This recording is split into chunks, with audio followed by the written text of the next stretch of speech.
यदा देवेषु वेदेषु यदा देवेषु वेदेषु गोषु विप्रेषु साधुष धर्मो मयि च विद्वेषः शवायाशु विनश्यति। ॐ जयन्ती मंगला काली भद्रकाली कपालिनी दुर्गा क्षमा शिवा धात्री स्वाहा स्वधा नमोस्तुते। ओम नमः शिवाय।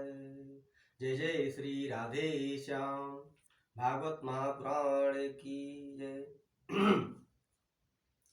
अब जो राजा परीक्षित हैं, ये जब अनेकों वर्षों तक शासन किए हस्तिनापुर में, तो ये अपने जो इनके वंशज थे, क्योंकि इनके जन्म के समय जो महर्षि थे वे घोषणा भी किए थे कि इनके अंदर उदारता, सहनशीलता, वीरता, विद्वता सारे गुण विद्यमान रहेंगे और यह एक पूरे अखंड भारत के सम्राट होंगे। तो उसी तरीके से यह सम्राट हुए भी। जब इनके विवाह की आयु हुई तो इन्होंने अपने योग्य जो उनकी साधर्मिणी बनी, वे उत्तर की पुत्री इरावती थी और उत्तर महाभारत के युद्ध में मारे गए थे। सौत्तरस्य तनया पुमेयं वीरावतीं जन्मेजय दींश्चतुरः तस्यामुत्पादयत सुतां।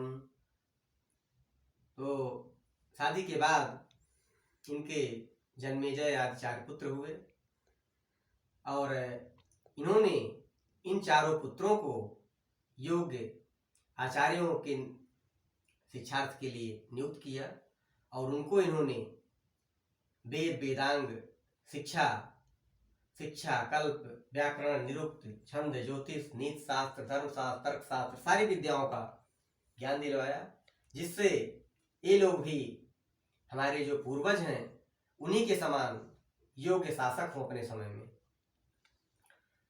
और एक दिन क्या होता है कि राजा परीक्षित निकलते हैं अपने जो उनका आखेटक है, आखेट का जो क्रियाकलाप है उसके लिए निकलते हैं। तो हर जगह वे जब दर्शन करते हैं कि हमारा राज्य का जो दिनचर्या है, हमारे राज्य की प्रक्रिया है वो कैसी चल रही है, लोग कैसे काम कर रहे हैं, क्या है, तो दर्शन करते हैं और देखते जाते हैं। एक जगह उनको देख करके बहुत विस्मय होता है और वे क्या देखते हैं, निजग्राहौ जसा वीरा कलिदिग्विजये क्वचित निप्रलिंग संग शूद्रम अगंतम गो मिथुनम पदा। वहां क्या देखते हैं कि एक जो नीच प्रवृत्ति का व्यक्ति है वह राजा सा वेश बनाया हुआ है और वहां एक बैल है जिसके पास केवल एक पैर है और वहां गौ माता है। वो क्या करता है, बैल और गौ माता को अपने पैरों से धक्का मारता है, पत्थर मारता है, धक्का मारता है। तो यह देख करके बहुत कष्ट होता है राजा को, यानी राजा परीक्षित को बहुत कष्ट होता है। कहते हैं ऐसा तुम क्यों कर रहे हो, हमारे राज्य में क्या तुमको पता नहीं है कि सदाचार और शिष्टाचार और धर्मानुकूल शासन होता है? क्या तुम जानते हो कि यह इनका कोई स्वामी नहीं है, इनका कोई रक्षक नहीं है, ऐसा ही तुम कर रहे हो। और वास्तव में जो बैल थे वे कौन थे? वे धर्म थे। और जो गौ मैया थी वो पृथ्वी माता थी। तो चूंकि जो कलयुग था इसमें धर्म के केवल एक चरण जो सत्य है, यानी सत्य क्या है? कथा है, केवल यही भर जिंदा है। बाकी धर्म के जो बाकी जो तप है, जो तप के बाद जो आपका आचार है यानी संस्कार, जो मनुष्यों में आचार, संस्कार, तप, पवित्रता, ये सब जो चरण हैं तो सब कुछ समाप्त हो गया था और कोई प्रभाव भी नहीं था, क्योंकि हर युग के जो मोक्ष के साधन हैं वे अलग अलग हैं, एक नहीं है, सबके अलग अलग हैं। सतयुग में अलग है, त्रेता में अलग था, द्वापर में अलग था, कलयुग में अलग है। क्योंकि पार्वती परमेश्वर ने ये जो व्यवस्था बनाई है उस व्यवस्था में क्या था? ध्यान प्रथम युग मख विधि दूजे, ध्यान प्रथम युग मख विधि दूजे, ध्यान प्रथम विधि मख विधि दूजे, द्वापर परितोषित प्रभु पूजे, द्वापर परितोषित प्रभु पूजे, ध्यान प्रथम युग मख विधि दूजे, द्वापर परितोषित प्रभु पूजे, कलि केवल मल मूल मलीना, पाप पयो निधि जन मन मीना, पाप पयो निधि। तो जो व्यवस्था थी मोक्ष के साधन की अलग अलग थी।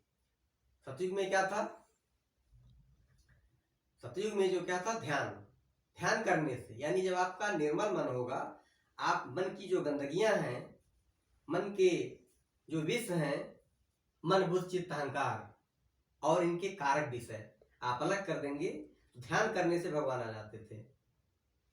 और त्रेता में क्या था?